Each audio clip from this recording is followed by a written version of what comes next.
अगर ये लोग अपनी जानों पर जुल्म करें, इफ दे ऑपरेट देमसेल्फ,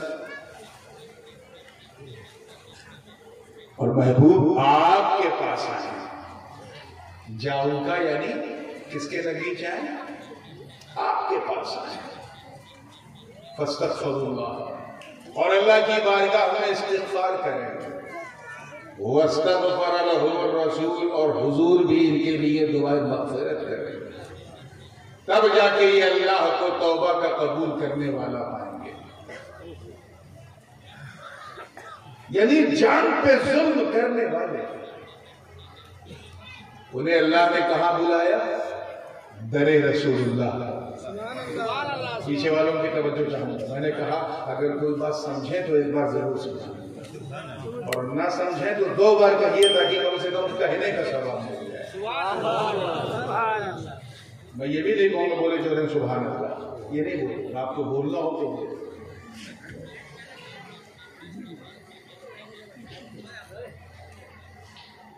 अल्लाह ने बुलाया गुनहगारों को रसूलुल्लाह के दरबार। जरा सोचो, ध्यान करो कि माफी मांगो अल्लाह से, किससे? अल्लाह से, और दरबार रसूलुल्लाह, दरबार रसूलुल्लाह का मतलब साफ है। गोया रब ये फरमा रहा है कि ये बंदो, ऐ मोमिनो, तुम रो रो करके आंसुओं का दरिया बहा दो, मैं माफ नहीं करूंगा। मेरे महबूब के पास जाके 2 बूंद आंसू गिरा दो, माफ कर दो। ये किनसे कहा जा रहा है? जिन्होंने अपनी जानों पर जुल्म किया। क्या किया? जुल्म समझते बुझते? अब जुल्म नहीं समझोगे तो कब समझोगे? 8 साल से पूरा भारत जुल्म देख रहा है। जुल्म अत्याचार, क्या? अत्याचार। इसके माने पे गौर किया, व्हाट डज मीन बाय जुल्म? अत्याचार कहते किसे? जब तक ये समझोगे नहीं, आगे बढ़ नहीं पाओगे। तो सुनो, जुल्म कहते हैं वज़उ शै फी गैर महल्ली, किसी चीज को उसकी खास जगह से उठा के दूसरी जगह रखने का नाम जुल्म है। ठीक है? To remove the things from his particular place and to put onto the other place. मिसाल के तौर पर उदाहरण ये है, ये टोपी क्या है? क्या पहने? टोपी। पहनना बंबई वालों की तरह पहनाना मत, वो लोग टोपी पहना भी देते हैं। टोपी पहनो क्योंकि टोपी मोमिन का ताज है। किसी का तो भारत में राज है। हमारे मर्द टोपी पहने, बहने और बहने बुर्का पहने, पूरे देश में क्रांति आई। लेकिन टोपी पहनी जाती है सर पे। कहाँ? माथे पे, सर पे। अब अगर कोई साहब सर से टोपी उतार करके पांव पे बांधे तो ये जगह बदली की नहीं? बोलो, इसी को जुल्म कहते हैं। क्या कहते हैं? कि उसकी खास जगह से उठा दूसरी जगह रखने का नाम जुल्म। जैसे किताब पढ़ी जाती है, किताब पुस्तकालय में, कहाँ? लाइब्रेरी में, पुस्तकालय में। अब कोई साहब पुस्तकालय में ना पढ़े, शौचालय में जाके पढ़े, मोदी के शौचालय में।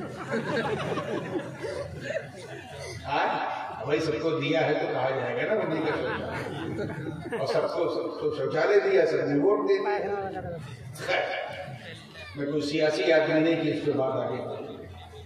तो अब लाइब्रेरी की जगह शौचालय में पढ़ रहा है तो किताब के साथ जुल्म। क्या है? इसी को क्या कहते हैं? जुल्म कहते हैं।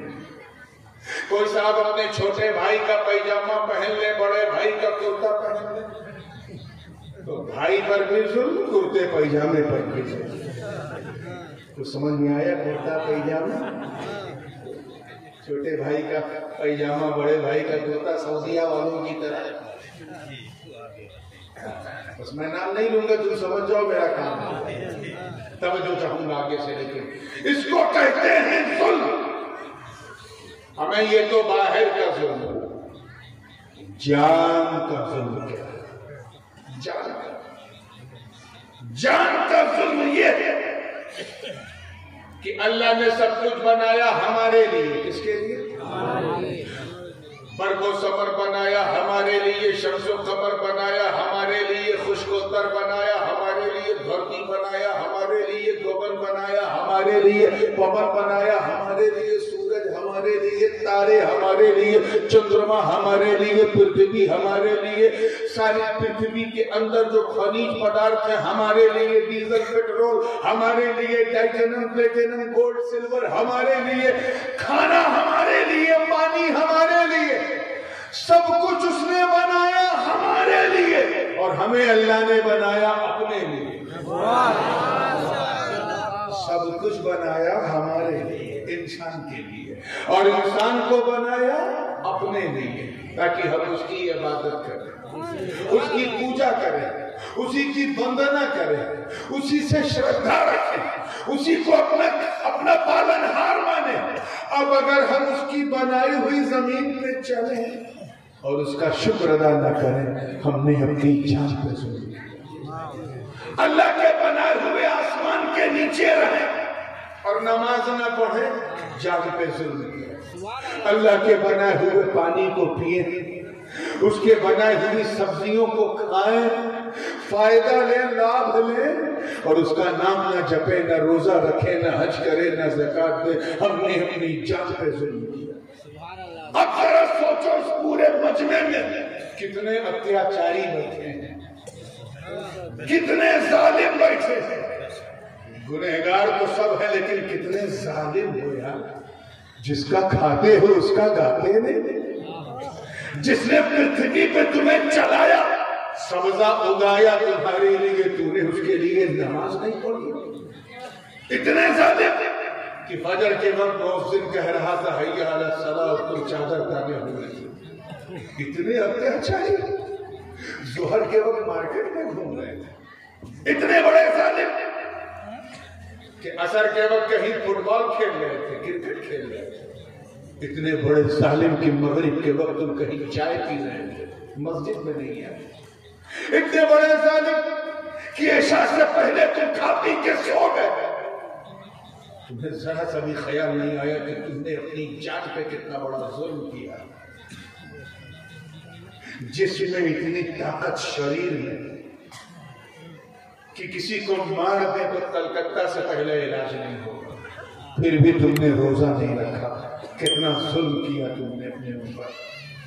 पैसा इतना कि आयकर विभाग परेशान, फिर भी ज़कात नहीं देते हो।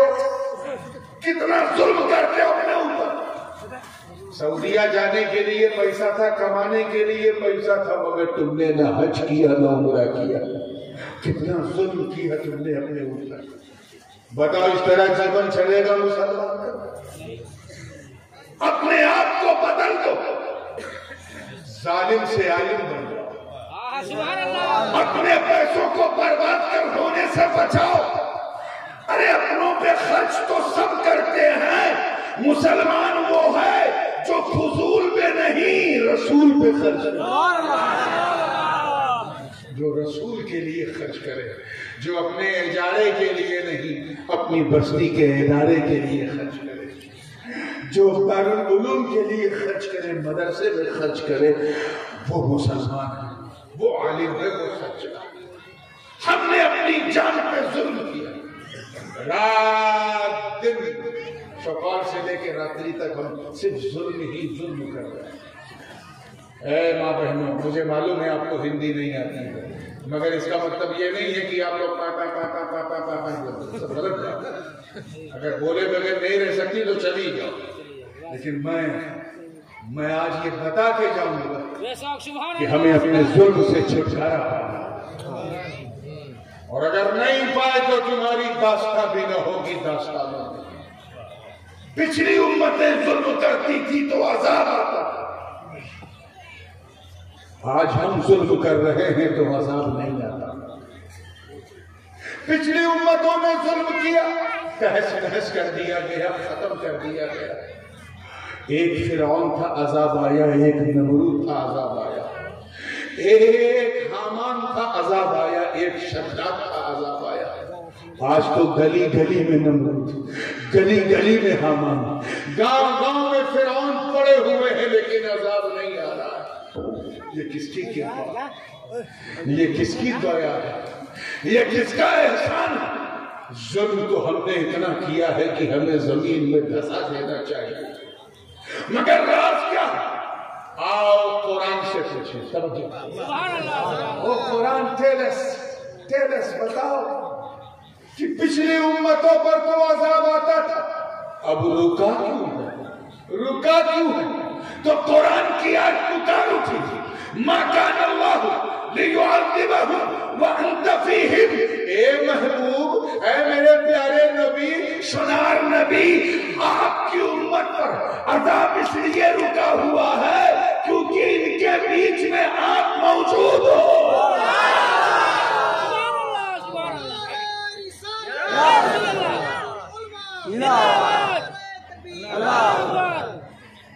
आपका अस्तित्व है, वजूद है, आप मौजूद हो।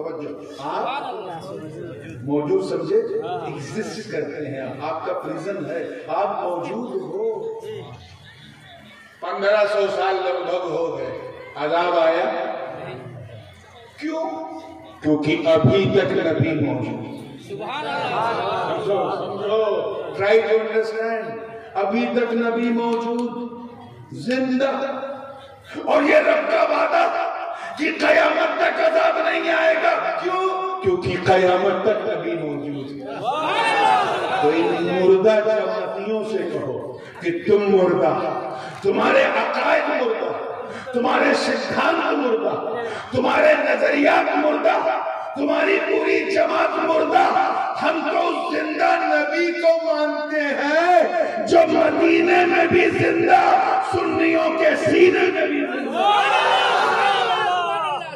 तभी जो आला हजरत फरमाते हैं, तू जिंदा है वल्लाह, तू जिंदा है वल्लाह, मेरी चश्मे आलम से छूट जाने वाला। सुभान अल्लाह, सुभान अल्लाह। बेशक तो हम इसलिए बचे हैं क्योंकि रहमते दो आलम का साया हमारे यही नाम है। रहमते दो आलम का साया है। ये महबूब, आप हटो तब ना अज़ाब आए, आप तो मौजूद हो। इसीलिए हम लोग हुजूर का बर्थडे मनाते हैं। हम लोग पूर्ण तिथि नहीं मनाते, जन्म तिथि मनाते हैं, क्योंकि नबी पैदा हुए हैं तब से जिंदा। तुम मुर्दा कहते हो, तुम्हें 12 वफात मुबारक हो, हम जिंदा कहते हैं, हमें 12 रबीउल अव्वल मुबारक। बात समझ में आ रही है ना? हम सब ने अपनी जानों पर जुल्म किया, टॉप टू बॉटम हम जुल्म का एक पिटारा बने हुए, गुनहगारी के दलदल में हम बिल्कुल धसे हैं। किसकी पनाह में जाए, किसके पास जाए? रात दिन हमारा शराब, कबाब और शबाब में गुजर रहा है। किससे भीख मांगे, किससे पश्चाताप करवाए, किसके पास पहुंच के अपने पापों का प्रायश्चित करवाए। इसी ख्याल में मोमिन था कि आवाज आई, जाऊंगा।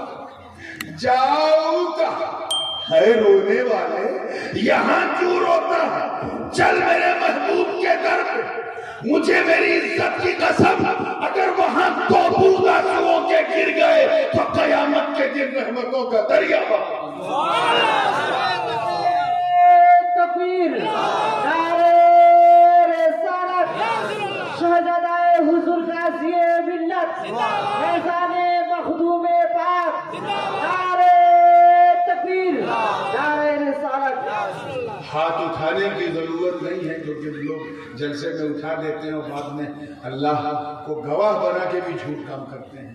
मैं सिर्फ आपके दिल से पूछ रहा हूँ, आप लोग अपनी जबान में सिर्फ इंशाअल्लाह कह देना, मेरा काम हो जाएगा। कहना इंशाअल्लाह हम नमाज पढ़ेंगे। हाथ नहीं उठाना, बंगाली ना, जोर से कहो, मुंह से जोरे जोरे बोलो, इंशाअल्लाह नमाज पढ़ेंगे। जैसे शरीर की भूख भात से मिटती है, वैसे ही आत्मा और रूह की भूख जो है वो नमाज से मिटती है। पाक साफ रहेंगे। अपनी माँ बहनों से कहूंगा कि वो पाक साफ